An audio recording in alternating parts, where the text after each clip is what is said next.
वक्फ संशोधन bill supreme court में चली बहस के बाद केंद्र सरकार की तरफ से पेश सॉलिसिटर जनरल तुषार मेहता ने कई दलीलें पेश की।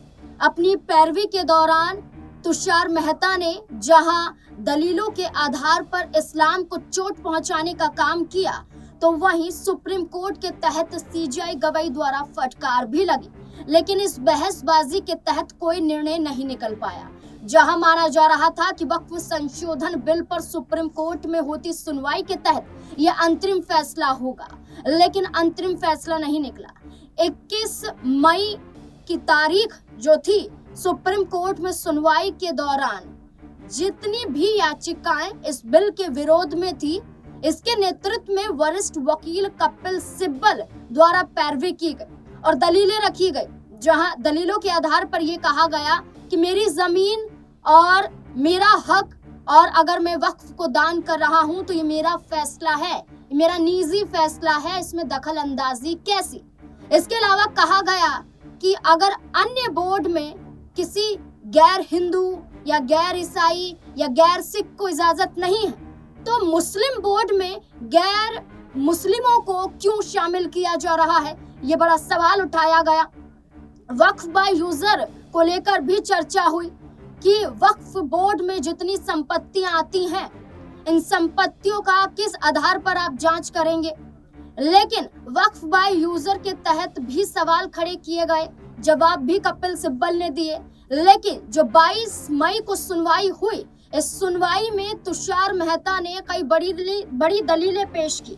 जैसे कि उन्होंने कहा कि जब संयुक्त संसदीय समिति का गठन किया गया और इस समिति के तहत जमीनों को लेकर जांच भी हो, इसमें कहा गया कि जो वक्फ की संपत्तियां हैं वो वाकई वक्फ की हैं या नहीं है। इसमें अगर कोई दान करता है, उससे पहले ये सरकारी रूप से जांच की जाएगी यहाँ पर अधिकारियों द्वारा कि ये सरकारी जमीन में तो नहीं आती है, यानी कि जो भी वक्फ की संपत्तियां हैं उनमें जांच होगी कि सरकारी जमीन में तो नहीं आती। इसके लिए उन्होंने कहा कि एक संसदीय संयुक्त समिति भी है जो इस आधार पर जांच करती है और वो ही आगे यहाँ पर फैसला लेकर आती है।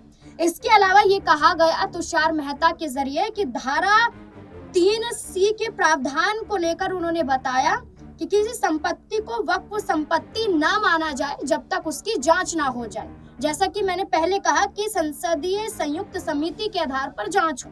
इसके अलावा उन्होंने कहा कि राजस्व अधिकारी तय करते हैं कि यह सरकारी जमीन है या नहीं है, जांच उनके अंडर आती है।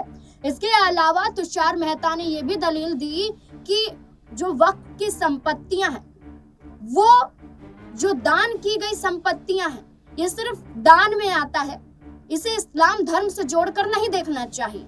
तो ये तमाम दलीलें यहाँ पर पेश की गई। इसके अलावा भी बहसबाजी यहाँ पर देखने को मिली, लेकिन कोई निर्णय नहीं निकल पाया।